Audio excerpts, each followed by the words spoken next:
श्री शिव शंकर महादेव की जय। ओम नमः शिवाय। श्री शिवाय नमस्तुभ्यम। आप सब पर भगवान महादेव की कृपा सदैव बनी रहे। आज का पंचांग है, आज विक्रम संवत 2080 साके 1945 द्वितीय श्रावण मास शुक्ल पक्ष पंचमी, वार सोमवार, तारीख 21 अगस्त 2023।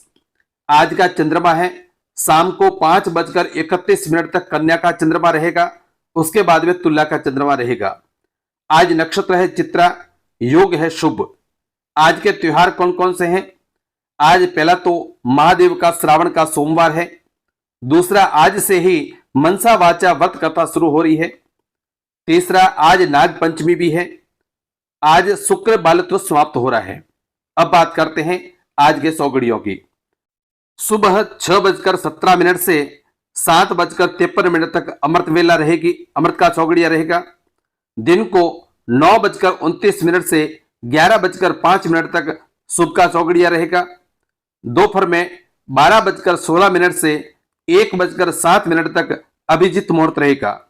दोपहर व साय 2:17 से शाम को 7:06 तक संचल लाभ और अमृत चौगड़िया रहेगा।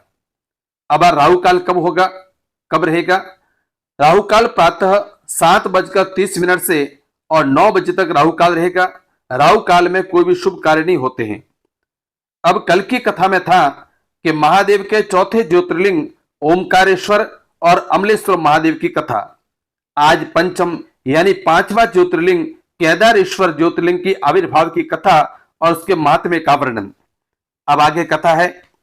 सूत जी कहते हैं कि हे ब्राह्मणों, भगवान विष्णु के जो नर नारायण नामक 2 अवतार हैं और भारतवर्ष के बद्रिकाश्रम तीर्थ में तपस्या करते हैं, उन दोनों ने पार्थिव शिवलिंग बनाकर उसमें स्थित हो और पूजा ग्रहण करने के लिए भगवान शंभु से प्रार्थना की। शिव जी भक्तों के अधीन होने के कारण प्रतिदिन उनके बनाए हुए पार्थिव लिंग में पूजित होने के लिए आया करते थे। जब उन दोनों के पार्थिव पूजन करते हुए बहुत दिन बीत गए, तब एक समय परमेश्वर शिव ने प्रसन्न होकर कहा कि मैं तुम्हारी आराधना से बहुत ही संतुष्ट हूं, बहुत ही प्रसन्न हूं, तुम दोनों मुझसे वर मांग लो। उस समय उनके ऐसा कहने पर नर और नारायण के लोगों के हित की कामना से कहा कि हे देव देवेश्वर, यदि आप प्रसन्न हैं और मुझे वर देना चाहते हैं तो आप अपने स्वरूप से पूजा ग्रहण करने के लिए यहीं पर आप स्थित हो जाए। उन दोनों बंधुओं के इस प्रकार अनुरोध करने पर कल्याणकारी महेश्वर हिमालय के उस केदार तीर्थ में स्वयं ज्योतिर्लिंग के रूप में स्थित हो गए। उन दोनों से पूजित होकर संपूर्ण दुख और भय का नाश करने वाले शंभु लोगों का उपकार करने और भक्तों को दर्शन देने के लिए स्वयं केदारेश्वर के नाम से प्रसिद्ध हो और वहां रहते हैं। वे दर्शन और पूजन करने वाले भक्तों का सदा अभिष्ट वस्तु प्रदान करते हैं। उसी दिन से लेकर जिसने भी भक्ति भाव से केदारेश्वर का पूजन किया, उसके लिए स्वप्न में भी कभी दुख दुर्लभ हो गया है।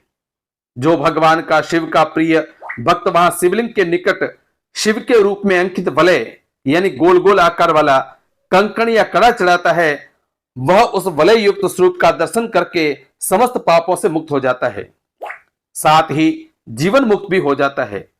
जो बद्रीवन की यात्रा करता है उसे भी जीवन मुक्ति प्राप्त होती है। नर और नारायण के तथा केदारेश्वर शिव के रूप का दर्शन करके मनुष्य मोक्ष का भागी बनता है, इसमें संचय नहीं है।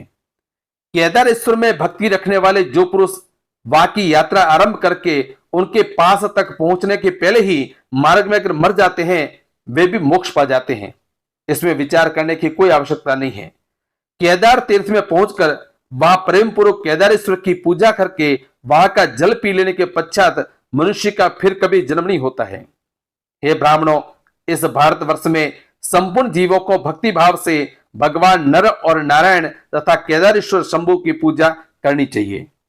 श्री केदारेश्वर ज्योतिर्लिंग महात्म्य और महिमा संपूर्ण है।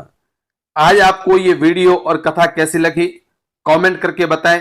चैनल को सब्सक्राइब, लाइक व शेयर करें व कमेंट बॉक्स में ओम नमः शिवाय अवश्य लिखें।